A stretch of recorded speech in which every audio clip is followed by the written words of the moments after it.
Science class में हुआ। जैसा कि आपको पता है कि हम उन बच्चों का भी इंटरव्यू ले रहे हैं जो बच्चे मैट्रिक में बहुत अच्छा किए थे और अपने दम पे अपने काबिलियत पे बहुत अच्छा नंबर लाए थे। तो हम उन्हीं बच्चों से पूछते हैं और उन्हीं बच्चों के ज़रिए हम पता लगाते हैं कि बच्चे किस तरह से पढ़ते थे, किस तरह से वो तैयारी करते थे।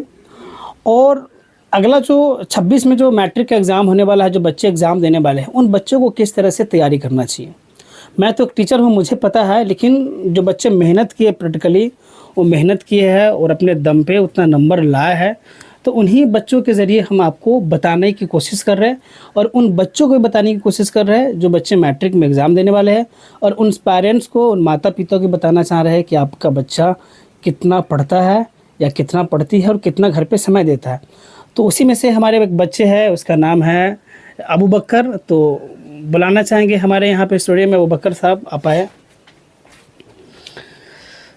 तो ये है अबू बकर, तो इधर आया थोड़ा। ये अबू बकर है, इनका जो है मैट्रिक में नंबर कितना नंबर आया था आपका? 391 नंबर। 391 नंबर। 9 नंबर अगर और आ जाता हो तो 400 आ जाता। तो 391 नंबर मैट्रिक में आ जाना एक बहुत बड़ी बात होती है। तो हम क्योंकि अभी देखते हैं कि माहौल बच्चों का घर में, बाहर भी बच्चे बहुत कम पढ़ना चाहते हैं। मैट्रिक में है लेकिन उसको सही से, ज़्यादातर बच्चे के बारे में बता रहे हैं, उसको सही से पता नहीं है कि कौन सा सिलेबस है, कौन सा चैप्टर है, किसे कब पढ़ना चाहिए, किस पे कितना मेहनत करना चाहिए, किस पे कितना मेहनत नहीं करना चाहिए। तो आज हमारे सामने हैं अबू बकर जो मैट्रिक में नंबर लाए थे 391 नंबर। तो कुछ नंबर से कम हो गया तो कोई बात नहीं, अभी बहुत सारा भी अगला पड़ा हुआ है। तो बकर आप ये बताएं कि आपका जो तैयारी करने का तरीका था, आप ये बताएं, और उन बच्चों को फोकस करके बताएं कि जो बच्चे मैट्रिक में है लेकिन पढ़ते नहीं, किस तरह से पढ़ना चाहिए उसे। पहला तो बात यह है कि जो भी क्लास में उसमें पढ़ाई वढ़ाई होता है, जो सर ये पढ़ाते हैं, तो उस पर एकदम अच्छा से समझना चाहिए। जो भी डाउट हो उसमें से चाहे कोशिश करना चाहिए कि उसमें से पूछ ले। अगर डाउट क्या कि बाद में फिर उसके बाद घर पे जाके उसको पढ़ना होना चाहिए, जो भी पढ़ाई वढ़ाई होता है।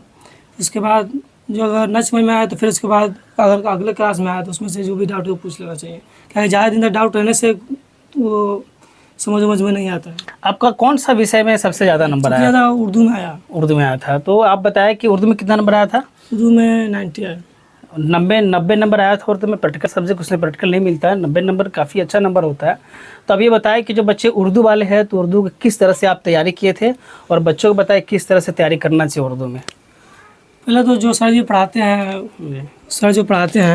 उसे अच्छे से पढ़ना चाहिए। उसके बाद घर पे आने के बाद उसे अपने से रिवाइज़ करना चाहिए, और रिवाइज़ करने के बाद उसको अपने से नोट्स बनाना चाहिए। उसके बाद क्वेश्चन आंसर करना चाहिए ताकि उससे डाउट क्लियर हो सके और उससे जो भी कन्फ्यूजन हो ख़त्म हो जाए।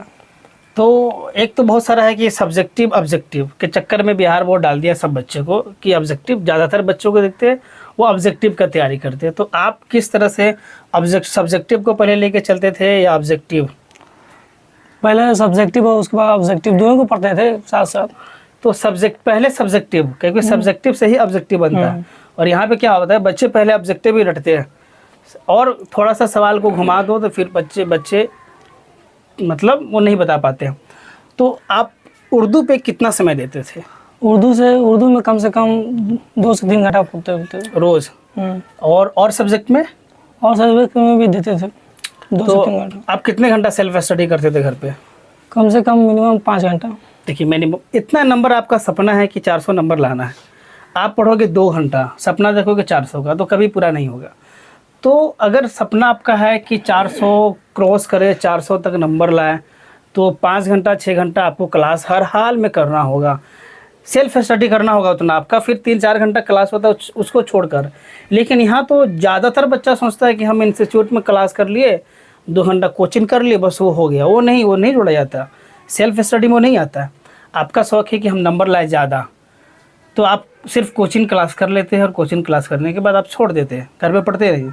तो कम से कम मिनिमम आपको 5-6 घंटा क्लास सेल्फ स्टडी आपको करना ही होगा। तो दूसरी बात ये बताएं आप कि जो एग्ज़ाम वगैरह जो होता था, टेस्ट सीरीज़ वगैरह, तो उस टेस्ट सीरीज़ ने आपके नंबर को किस तरह से बढ़ाया, मदद किया कि नहीं बढ़ाने में नंबर को? पहला तो बात उससे जितना भी कन्फ्यूजन होता है टेस्ट देने से वो पता चल जाता है कि हमको किस में मतलब डाउट है, वो सब डाउट क्लियर हो जाता है। और जो भी दिमाग में उसका कन्फ्यूजन चलता है वो सब खत्म हो जाता है। और उससे मतलब कि ठीक जैसे ऑब्जेक्टिव क्वेश्चन आता है उसमें भी कोई परेशानी नहीं होता, आराम से धड़ाधड़ मार देना चाहिए। चलिए एक चीज़ आप अपने हिसाब से बताया कि मैं तो टीचर इंस्टीट्यूट में चलाता हूँ, आपके हिसाब से मैट्रिक का सिलेबस कितने महीना पहले ख़त्म हो जाना चाहिए ताकि बच्चे को पूरा टेस्ट सीरीज़ का समय मिले, बच्चों को सेल्फ स्टडी का समय मिलना चाहिए? कितना महीना पहले ख़त्म हो जाना चाहिए? 2 से 3 महीना पहले। 2 से 3 महीना पहले सिलेबस कंप्लीट हो जाना चाहिए ना। चलिए हमारी भी कोशिश रहती है कि कम से कम 3 महीना 4 महीना पहले सिलेबस को कंप्लीट कर दिया जाए ताकि बच्चे को ज़्यादा समय मिले उसको सेल्फ स्टडी करने में और टेस्ट सीरीज़ देने में उसको ज़्यादा समय मिले। क्योंकि सेल्फ स्टडी बहुत सारे इंस्टीट्यूट करते क्या है कि वो 4 दिन 5 दिन पहले तक क्लास चलाते हैं, तो फिर उसको समय नहीं मिल पाता है सेल्फ स्टडी करना, क्योंकि बच्चे ऑलरेडी 3-4 घंटा क्लास में समय दे देते हैं और फिर एग्ज़ाम का एक प्रेशर होता है, तो उस प्रेशर में पढ़ना बहुत मुश्किल हो जाता है। क्योंकि मैं भी मैट्रिक का एग्ज़ाम दिया हूँ, मुझे पता है। तो 3-4 महीना पहले सिलेबस कंप्लीट हो जाना चाहिए। नहीं, दूसरा बात ये बताया कि राइटिंग कितना इंपॉर्टेंट है नंबर? राइटिंग इम्पोर्टेंट है बहुत ज़्यादा, क्योंकि उस पर अच्छा से लिखने पर एग्जामिनर को चेक करने में अच्छा लगता है। और उसमें कोई भी मतलब देखने कोई किसी का जब राइटिंग खराब होता है तो एग्जामिनर उस पर ध्यान नहीं देता है, उस चीज़ को देख कर देता है। इनका कहना यह है कि अगर एग्जामिनर राइटिंग आपका सही नहीं है तो एग्जामिनर आपके कॉपी पर देखेंगे नहीं, सिर्फ थोड़ा सा देखेंगे निकल जाएंगे। तो ये चीज़ है, तो आपका नंबर आना चाहिए। थोड़ा सा आप इधर आ जाइए। तो आपका नंबर जो है अच्छा आने के लिए आपको जो है अच्छा लिखना पड़ेगा ना, राइटिंग लिखना पड़ेगा। एक चीज़ और बताया कि आपका चूक कहाँ पर हो गया, कौन सा सब्जेक्ट में कम नंबर आएगा जिससे मतलब कम नंबर आया, मतलब 10-5 नंबर कम आ गया जिससे 400 का नंबर क्रॉस नहीं कर पाया? हाँ, मैंने मैथ में कम नंबर आया, क्योंकि मैथ में मैं जितना तैयारी करा था उतना नहीं आया, और एग्जामिनर भी मेरा मतलब मैथ में ध्यान नहीं दिया। वो मैथ